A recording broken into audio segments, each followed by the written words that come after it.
सख्या रे भाग 51। नमस्कार मित्रांनो, या कथेचे सुपरफॅन तुमच्या इच्छेनुसार सुपर थँक्स करू शकता। चॅनलवर नवीन असाल किंवा आतापर्यंत सबस्क्राईब केले नसेल तर प्लीज सबस्क्राईब करा ही विनंती। प्लेलिस्टमध्ये यापूर्वीचे सर्व एपिसोड सेव्ह आहेत, कृपया पहा। जान्हवी रडू लागलेली आता। जान, रडू नको, काही नाही झालं, मी आहे ना, माझ्यावर विश्वास आहे ना, घाबरू नकोस, प्लीज रडू नको जान। अहो, मी नाही रडत, तुम्ही माझं का ऐकत नाही? कार थांबवा पटकन। वेद कार थांबवत नसतो म्हणून जान्हवी, अहो मला खूप भीती वाटते, प्लीज कार थांबवा ना। जान, कार नाही थांबणार, आता कारचा मेन ब्रेक फेल आहे। जान्हवी घाबरतच, काय मेन ब्रेक फेल, कसे काय? अहो, ब्रेक फेल कोणी केले, कसे केले, का केले? सध्या तरी हा विचार करण्याची सिच्युएशन नव्हती वेदची, कारण वेदही घाबरला होता, त्याला घाम फुटला होता। पण समोर एवढी डिफिकल्ट सिच्युएशन होती, ती त्यालाच हँडल करावी लागणार होती। त्यात गावाकडचे रस्ते अरुंद होते, समोरून मागून गाड्या येत होत्या। जीव मुठीत धरून वेद गाडी चालवत होता। आता तो सतत मेन ब्रेकवर हात प्रेस करत होता, पण तो लागतच नव्हता। थोडा पुढे गेल्यानंतर मोकळा पॅसेज दिसताच वेद त्याची कार त्या बाजूला घेतो। मोकळ्या जागेचा फायदा घेत वेद हँडब्रेकचा वापर करून पहिला, दुसरा, तिसरा असे घेर चेंज करत असतो। तो त्याची कार आता न्यूट्रलवर करतो, त्यानंतर लगेचच तो त्याच्या जानला आवाज देतो, जान रिलॅक्स, काही नाही होणार आपल्याला आता, don't worry, everything is okay. बोलतच तो कारचं इंजिन बंद करतो। दोघे सीट बेल्ट काढतात, एकमेकांच्या जवळ येऊन एकमेकांना गच्च मिठी मारतात। म्हणतात ना, देव तारी त्याला कोण मारी, देवाचे खरंच आशीर्वाद असतात आपल्या वेद आणि जान्हवीवर, म्हणून एवढ्या मोठ्या संकटातून ते वाचतात। जान्हवी वेदच्या मिठीतून बाजूला होत तिच्या अहोंचा चेहरा तिच्या ओंजळीत घेऊन त्याच्या कपाळावर, डोळ्यांवर, गालावर, ओठांवर सर्वत्र किस करते। त्यानंतर वेदही जानच्या चेहऱ्यावर सर्वत्र किसचा वर्षाव करतो। दोघेही एकमेकांना वेड्यासारखं किस करत असतात, कारण थोड्या वेळापूर्वी आलेलं संकट दोघांनीही फेस केलं होतं। त्यांच्यावर जी व्यक्ती दूरवरून वॉच ठेवून असते, ती एक कॉल करून बोलते, हॅलो, वाचले दोघेही, नेक्स्ट प्लॅन काय आहे? बोलून झाल्यावर कॉल कट करते ती व्यक्ती आणि त्या ठिकाणावरून निघून जाते। जान, निघायचं? वेद बोलतो। जान्हवी हो बोलते। दोघेही मुंबईला जाण्यासाठी पुन्हा निघतात। काही तासानंतर पहाटे 4 वाजेपर्यंत बहुतेक ते त्यांच्या घरी पोहोचले असतील। दोघेही आराम करत असतात आता। सकाळचे 9 वाजले तरी झोपलेले असतात ते, म्हणून माई बेल वाजवतात त्यांना उठवण्यासाठी आणि त्या तिथून निघून जातात। आपल्या कुंभकर्णी मॅडमनी ताणून दिलेलं असतं वेदच्या उबदार बाहूत मस्तपैकी, पण वेद जागसुधच असतो, त्यात माईंनी बेल वाजवल्यावर लगेचच उठतो तो पाहतो तर जान्हवी झोपलेली असते। आजची एक दिवस सुट्टी बाकी असते वेदची, म्हणून तोही जानला आणखी घट्ट मिठी मारून पुन्हा झोपतो। मनातच चालू असतं त्याच्या, जान उठेल तेव्हा उठेल मी, आजचा माझा पूर्ण वेळ माझ्या जानसाठी। खरं तर डिसिप्लिन फॉलो करणारा असतो तो, पण लग्न झाल्यापासून डिसिप्लिनला गोळी मारली होती त्याने। डिसिप्लिनपेक्षा तो आता जास्त इम्पॉर्टंट त्याच्या जानला देत होता। पण एकदा जाग आल्यावर पुन्हा वेदला झोप येईना। तो त्याचा हात जानच्या गालावर घेऊन जातो। जान्हवी झोपेत त्याचा हात झटकते, त्याला थोडं विचित्र वाटतं। जान्हवी त्याचा हात झटकते तो पुन्हा तिच्या गालावर हात नेऊन हळूवार बोट तिच्या चेहऱ्यावरून फिरवू लागतो। तशी जान्हवी त्याच्या बाहूतून दूर होऊन त्याच्या अपोजिट साईडला वळते आता मात्र शांत असलेल्या वेदला थोडा राग येतो, कारण जान पहिल्यांदाच आतापर्यंत त्याच्यासोबत असं वागत असते. पण या प्रेम दिवाण्याला साधी गोष्ट कळेना, ती झोपेत आहे म्हणून तसं करते. तिला झोपायला खूप आवडायचं आणि तिची झोप पूर्ण नाही झाली की तिच्याकडून अशा गोष्टी घडायच्या. तो जवळ जाऊन तिला तशीच तिच्या पाठीमागून मिठी मारून झोपतो. पण आता याला शांत झोपवेना. हा तिच्या पोटावरून हळूवार हात फिरवू लागला. त्यामुळे जान्हवीची झोप डिस्टर्ब होऊ लागते. तिला जाग येते. आता तिला कळतं ती तिच्या अहोंच्या मिठीत आहे ते. ती गालात गोड हसते आणि त्याचे हात तिच्या पोटावर असतात. त्यावर जान्हवी तिचे हात ठेवते. आता वेद खुश होतो. वेदला समजते जान्हवी जागी झाली ते. तो त्याचा चेहरा तिच्या कानाजवळ नेऊन, जान जागी झाली तू? त्याने त्याचे गरम श्वास तिच्या गालावर जाणवत असतात तिला. त्याच्या हाताचे चाळेही वाढलेले असतात. त्यामुळे त्याच्या स्पर्शाने जान्हवी मोहरत चालली होती. तिच्या पोटात फुलपाखरं उडू लागलेली आता. ती तिची वेदच्या हातावरील पकड घट्ट करते. तिचेही श्वास वाढू लागलेले असतात. आता ती स्वतःवर कंट्रोल करू शकत नव्हती. ती वेदकडे वळते. वेद बोलतो, जान, मला तुझ्यात सामावून घेशील? मला तुझ्यात सामावण्याची इच्छा झाली आहे आता. तशी ती आवेगाने वेदच्या मिठीत शिरते.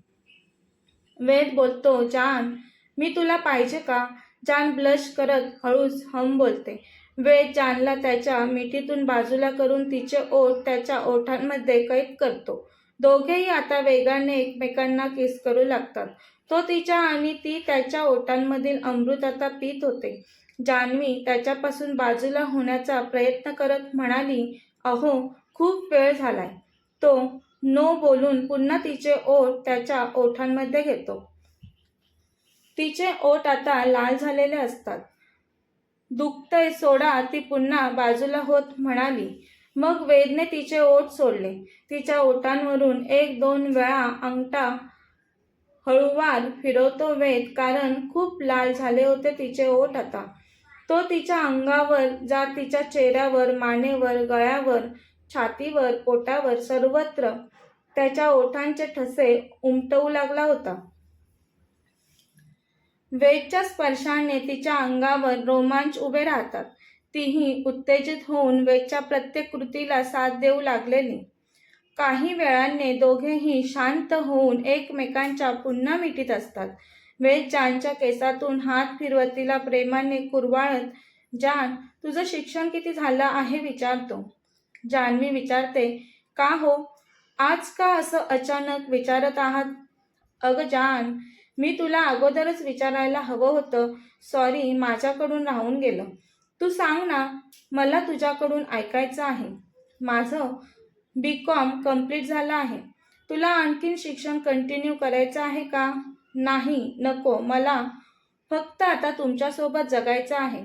मला माझ्या आयुष्यात फक्त मला तुमची साथ हवी आहे. बाकी काही नको. जान, मी तुझ्यासोबत नेहमीच आहे. मलाही वाटतंय तू कॉलेज करावंस. आता ती विचारते, तुम्हालाही म्हणजे? आणखी कोणाला वाटतंय मी कॉलेज करावं म्हणून? अगं, तुझ्या फ्रेंड्स त्या दिवशी आपल्या घरी आलेल्या त्या पूजेला. अहो, त्यांचं काय एवढं तुम्ही मनावर घेताय?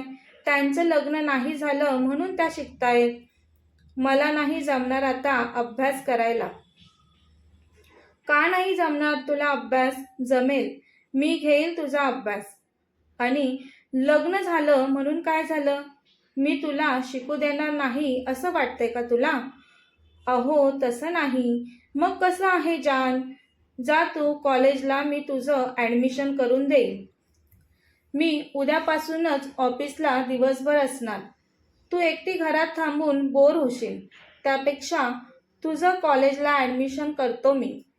तुझ्या मैत्रिणी कोणत्या कॉलेजला जातात ते विचारून सांग मला. त्याच कॉलेजला मी तुझं ॲडमिशन करेल. पुढे काय करायचं आहे जान तुला? मला MCOM करायचं आहे. ओके ठीक आहे, वेद बोलतो. अहो पण अभ्यास करायला मला कंटाळा आला आहे. जान्हवी आता लाडात येऊन वेदला बोलते. मला तर फक्त रोमांस करायचा आहे तुमच्यासोबत. वेद बोलतो, हो का जान? जान्हवी वेदच्या डोळ्यात पाहत गोड हसून हो बोलते. तसा वेद आणखी एक पुढे बोलणार तर जान्हवी वेदच्या ओठांवर बोट ठेवते. म्हणते, नाही हा, आता मला फ्रेश व्हायचं आहे. मी चालले फ्रेश व्हायला. जान, बेडवर रोमांस नाही करता आला तर काय झालं? आपण बाथरूममध्ये एकत्र फ्रेश होऊया. चल मी येतो तुझ्यासोबत. वेद बोलतो. त्यासाठीही जान्हवी नाही हा बोलत असते. पण आज वेद थोडा ऐकणार होता या बाबतीत त्याच्या जानचं. आजच तो घरी होता. उद्यापासून तो पुन्हा ऑफिस जॉईन करणार असतो. तो तिला उचलतो त्याच्या 2 हातावर आणि बाथरूमच्या दिशेने जाऊ लागतो. जान्हवी थोडं जोरातच हातपाय हलवत अहो सोडा मला करत असते. वेद जान्हवीला घेऊन बाथरूममध्ये जाऊन बाथरूमचा दरवाजा लावून घेतो. वेळ दुपारी. दोघांनाही खूपच भूक लागलेली असते. ते डायनिंग टेबलवर बसलेले असतात. माई त्यांना जेवण वाढतात. जेवण वाढत असतानाच जान्हवी आणि माईंच्या गावाकडच्या गप्पा चाललेल्या असतात. वेदचं जेवण झाल्यावर तो रूममध्ये निघून जातो. जान्हवी गावच्या लोकांचे भरभरून कौतुक माईंना सांगत असते. वेद बाजीला कॉल करून त्याच्या कारचे ब्रेक फेल कोणी केलेले त्याविषयी संपूर्ण माहिती काढायला सांगतो. यस बॉस करून बाजी कामाला लागतो. ऑफिसमध्ये नीता वेद सरांविषयी अधिक माहिती जाणून घेण्यासाठी बाजीकडे येऊन बाजीला विचारू लागते. बाजी सर, हॅलो बोलते ती. बाजी तिला हॅलो बोलून ग्रीट करतो. हिला तर माहिती असतं तरी मुद्दाम बाजीला विचारते. आता बाजी सर, वेद सर कधी ऑफिस जॉईन करणार आहेत? बाजीला खरंच माहिती नसतं वेद सर कधी ऑफिस जॉईन करणार ते, आणि माहिती असतं तरी त्यांनी सांगितलं नसतं. तो बोलतो, I have no idea about Ved sir. तशी नीता मनातच, मीही कोणाला विचारते, हा तर सरांचं शेपूट आहे. सर जातील तिकडे मागे मागे लुट्टूपुट्टू करणार, सरांच्या तालावर हलणार. मग तिला क्लिक होतं, सर सुट्टीवर आहेत, मग हे शेपूट कसं काय ऑफिसमध्ये? वेद सर त्यांचं शेपूट ऑफिसमध्ये सोडून असं कोणत्या पर्सनल कामासाठी 4 दिवस सुट्टी घेऊन गेले आहेत? बाजी म्हणजे आगीचा गोळा असतो. त्याला क्षुल्लक गोष्टीवरूनही खूप राग येतो असा असतो तो. तरीही नीता पुन्हा धारीट करून त्याला विचारते, हळू आवाजात घाबरतच, सर वेद सरांनी कशाला सुट्टी घेतले नाही? म्हणजे पहिल्यांदाच वेद सर 4 दिवस सुट्टी घेऊन ऑफिसपासून दूर राहिले आहेत. Neeta madam, this is none of your business. Baji मोठ्या आवाजात बोलतो. तशी नीता वशाळते. ती पुन्हा मनातच, तापला तोपेचा गोळा तापला.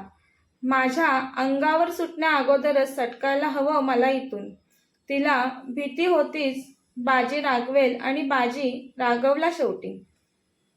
ती उभी असते. तिला अजून त्याच्याच बाजूला असलेलं पाहून तो रागाने तिला बोलतो, you can leave now. You always keep in your mind, you concentrate only your work. ती तिथून निघून जाते. बाजीला अगोदरच वेदनी गाडीचे ब्रेक फेल झालेले सांगितले होते. त्यामुळे त्याचं डोकं अगोदरच गरम झालेलं विचार करून. त्याचा तर पूर्ण डाऊट त्या सागऱ्यावर होता. बाजी मनातच विचार करत असतो, त्या भेडाची समोर येऊन काय करण्याची हिंमत नाही म्हणून असा छुपेवार करतोय काय माझ्या बॉसवर? मी सोडणार नाही त्या सागऱ्याला. तो विचारात मग्न होता. तेवढ्यात ही नीता टपकली त्याचा दिमाग खायला आणि वेद बॉस विषयी इन्फॉर्मेशन काढू लागली. मग काय, बाजीची चांगलीच सटकली. कथेचा पुढील भाग पाहण्यासाठी चॅनलला सबस्क्राईब करा. कथा आवडल्यास लाईक, शेअर आणि कमेंट करायला विसरू नका. धन्यवाद.